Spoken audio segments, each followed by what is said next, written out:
దినకరా శుభకరా దేవా దీనాధార తిమిర సంహార దినకరా శుభకరా. వేదంలో ఒకప్పుడు వశిష్ఠుడు ఇంద్రుడి ఇంటికి వెళ్ళాడు. దేవశుని అని ఇంద్రుడి కుక్క, అది పెద్దగా అరిచింది. ఎందుకంటే ఇంద్రుడు మంచి డాబుగా ఉంటాడు, కిరీటం అవి పెట్టుకుని. పాపం వశిష్ఠుడు గడ్డాలవి పెంచుకున్నాడు బ్రహ్మతేజస్సుతో. ఆయన్ని చూసి అరిచింది. అరిస్తే ఆయన శునక సూక్తం చదివాడు వేదంలో. ఓ శునకమా, నీ గొప్పతనం ఇటువంటిది అని చదివి అందులో ఓ మాట చెప్తాడు. ఆగర్భ వైరం, పుట్టుకతో కారణం లేకుండా వైరం నీకు పందితో ఉందంటాడు. ఈశ్వరుడు అలా పెట్టాడు. ఆగర్భ వైరం అని ఉంటుంది తిరియక్కుల యందు, వెన్నుపాము అడ్డంగా ఉండే ప్రాణుల్లో. మనుష్యులకు అలా ఉండకూడదు. అలా ఉంటే వాడు మనుష్యుడు కాడు, మనుష్య రూపంలో ఉన్న రాక్షసుడు. అలా వైరం కడుపులో పెట్టుకుని పైకి ప్రేమగా తిరిగేవాడు. కాబట్టి అటువంటి శునక సూక్తంలో కుక్క వైభవం చెప్పి వశిష్ఠుడు అంటాడు, ఈ శునక సూక్తం ఎవరు చదువుతారో వాళ్ళని కుక్కలు కరవవు అంటాడు. అలా మహిషానికి గుర్రానికి పడదు. ఎక్కడైనా దున్నపోతూ గుర్రం ఉన్నాయనుకోండి, ఒకదాంతో ఒకటి కలియపడతాయి. అందుకే సూర్యరథం దక్షిణ దిక్కుకి తిరుగుతూ ఉంటే యమధర్మరాజుకి పరాకు చెప్తారట. యమధర్మరాజుకి తండ్రి సూర్య భగవానుడు కాబట్టి నీ తండ్రి సూర్యుడి యొక్క రథం తిరుగుతోంది, నీ మహిషాన్ని దాచంటారు. ఆయన గుర్రాలతో కలియబడుతుందేమో అని తన మహిషాన్ని దాచేస్తాట. ఇంతటి యమధర్మరాజు తన తండ్రి సూర్య భగవానుడి యొక్క రథం తిరుగుతోందని రెండు చేతులెత్తి నమస్కరించి నిలబడతాట. నైరుతి వైపుకి తిరుగుతుంది. తిరుగుతుంటే నైరుతికి రాక్షసులు అధిపతి. మీ అదృష్టం, ఇవాళ మిమ్మల్ని సూర్యుడు చూస్తున్నాడు అనేటప్పటికీ రాక్షసులందరూ రెండు చేతులెత్తి నమస్కారం చేస్తారట. పశ్చిమ దిక్కుకి తిరుగుతుంది. ఎవరైనా ఒక చక్రవర్తికి కానీ మహారాజుకు కానీ సేవ చెయ్యాలి అంటే ఆయనకి ఏం చేస్తాం? ఏముండదు. అందుకే కడవలతో నీళ్లు తెచ్చి ఆయన గుర్రాలు తడుపుతారు. మీరు రామాయణం చదివితే కనపడుతుంది. గుర్రాలకి నీళ్లు పోసి తడిపితే వాటికి మంచి శక్తి వస్తుంది, ఉత్సాహం పుంజుకుంటాయి నీళ్లు పెట్టినా కూడా. అందుకని పశ్చిమ దిక్కుకి తిరుగుతూ అనూరుడు చెప్తాట, సూర్యరథం తిరుగుతోంది. ఓ వరుణుడా, వరుడు జలములకు అధిపతి, ఓ వరుణుడా నీ యొక్క జలముల చేత ఈ రథాశ్వములను తడుపంటాడు. వరుణుడు నీటితో తడుపుతట.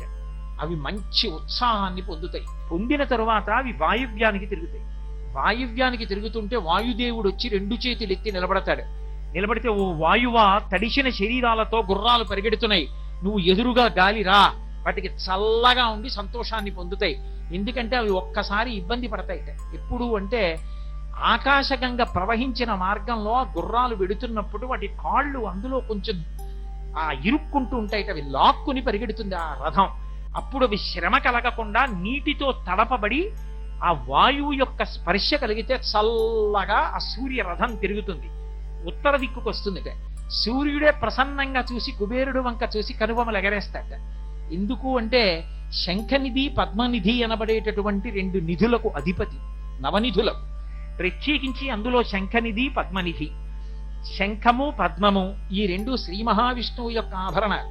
అందుకే కదా ఆయన శంఖం గద పద్మము ఇవన్నీ పట్టుకుని ఉంటాడు. కాబట్టి శంఖనిధి పద్మనిధి నీ దగ్గర ఉన్నాయి, అవి రెండు ఆయనకి ఇష్టం. అందుకని ఒకసారి ఆయన వంక చూసి ఓ చిరునవ్వు నవ్వుతట. సూర్యుడి చిరునవ్వు చాలు నీ పదవి నిలబడుతుందంటట అనూరుడు. ఈశాన్యం వైపుకి తిరుగుతుంది. శివుడు వస్తాడు. అయ్యా ఇది బింబ ప్రతిబింబ న్యాయం అంటట అనూరుడు.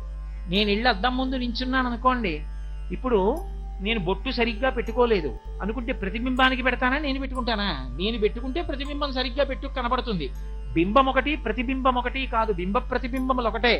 అలా అనూరుడంటే అట్ట వెనక్కి తిరిగి ఈయనకే నమస్కారం, ముందుకి తిరిగి ఈయనకే నమస్కారం, రెండు రూపాలతో కనపడుతున్నాడు ఒక భగవానుడు. అంటే శివుడు సూర్యుడు అభేదం. ఎందుచేత అంటే భౌరంభంశమలో నిలోంబర మహార్నాదో హిమాంసు పుమాన్ ఇత్యాభాతి చరాచరాత్మక విధం యస్యైవ మూర్త్యష్టకం నాణ్యకించన విద్యతే విమృశతాం యస్మాత్ పరస్మాత్ విభో తస్మై శ్రీ గురుమూర్తయే నమయిదం శ్రీదక్షిణామూర్తయే అని ఆయన కోణార్కలో సూర్యలింగం అయి ఉంటాడు. కాబట్టి సూర్యుడే శివుడు, శివుడే సూర్యుడు. కాబట్టి బింబ ప్రతిబింబాలుగా ఒకే సూర్యుడు రెండు రూపాలతో కనపడుతున్నాడని అనూరుడు ముందుకి వెనక్కి కూడా నమస్కారం చేస్తాడు.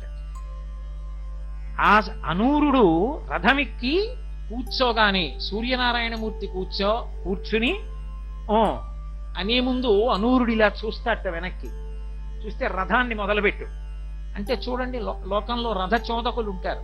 మీకు బాగా అర్థం అవ్వాలి అంటే ఓ కారు డ్రైవర్ ఉన్నాడు అనుకోండి, ఎవరికి చెప్తాడు దానికి ఇబ్బంది వస్తే? ఎంత యజమానైనా రక్షింపబడేది డ్రైవర్ వల్లే కదూ, ఆయన బాగా నడిపితేనే కదూ. అందుకే కృష్ణుడు సారథ్యం వహించాడు. అయ్యా ఈ మధ్య బ్యాక్ టైర్ అంత బాగులేదండి, కొంచెం చక్రం మారిస్తే బాగుంటుంది సార్ అంటాడు కదూ. యజమానికే చెప్పాలి. సూర్యుడి వంక ఇలా చూస్తా అట్ట అనూరుడు. చూస్తే సూర్యుడు అంటట, ఓ అనూరా, రథానికి పగ్గాలు మారుద్దాం అనుకుంటున్నావేమో, వరుణుడిని అడుగుదాం అనుకుంటున్నావేమో. పాశాలు, వరుణుడి దగ్గర పాశాలు ఉంటాయి, అందుకే ఆ వరుణ పాశములు అంటారు. ఆ పాశములు ఉంటే అవి గుర్రాలకి వేద్దాం అనుకుంటున్నావేమో, మంచి పాశాలని. మన గుర్రాలకి వాడే పాశాలుగా వరుణ పాశాలు కూడా పనికిరావు. ఇవి సర్ప పాశాలు, గొప్ప సర్పములను పాశములుగా వేసి పట్టుకుంటాడు అనూరుడు. కాబట్టి వరుణుడి పాశములు మనకి పనికిరావు, అందుకని ఎప్పుడూ ఈ పాశములు మారుద్దామని ఆలోచించను. ఇంకా తల తిప్పలేదు తరుణుడు. చూసి అంటాట, గుర్రాలు చాలా కాలం నుంచి ఉన్నాయి, ఒక గుర్రాన్ని మారుద్దాం అనుకుంటున్నావేమో. ఇంద్రుడి దగ్గర ఉన్న ఉచ్చైశ్రవం కూడా మన గుర్రాల్లో ఏ గుర్రానికి సరిపోదు, అందుకని గుర్రాల్ని మార్చే అవకాశం ఉండదు, ఇవి ఎప్పటికీ జవసత్వములతో ఉన్నవే, పోనీ అంటట. అయినా అనూరుడు అలా చూస్తాట. చూస్తే సూర్యుడు అంటట, ఏమి మనకి ఏకచక్రధరం దేవంతం సూర్యం ప్రణమామ్యహం, మన రథచక్రం ఒకటే కదూ, చాలా కాలం నుంచి ఇదే రథచక్రం తిరుగుతోంది, దీనికి ఏమైనా మరమ్మత్తు చేయిద్దామంటే బండి ఆపకూడదు, అందుకని చక్రం తీసి చక్రం వేసుకెళ్ళిపోదాం అనుకుంటున్నావా? అందాక విష్ణువు సుదర్శన చక్రం అడుగుదాం అనుకుంటున్నావా? మన చక్రానికి ఏ సమస్యలు రావు, పద, మన రథానికి ఎదురు లేదంటట. లోపల కూర్చున్న వాడి అనుగ్రహాన్ని ఒకసారి స్మరిస్తాట. ఆయన ఆ మాట అన్నాక రథానికి ఎదురేమిటని పగ్గాలోసారి పట్టి లాగి విడిచిపెడతాట, బయలుదేరుతుంది రథం. అందుకని సూర్య రథం బయలుదేరింది అంటే గుర్తేమిటో తెలుసా? ఇంతమంది లేచి నిలబడి నమస్కారం చేస్తుంటారు. ఎలా? పరమ సంతోషం.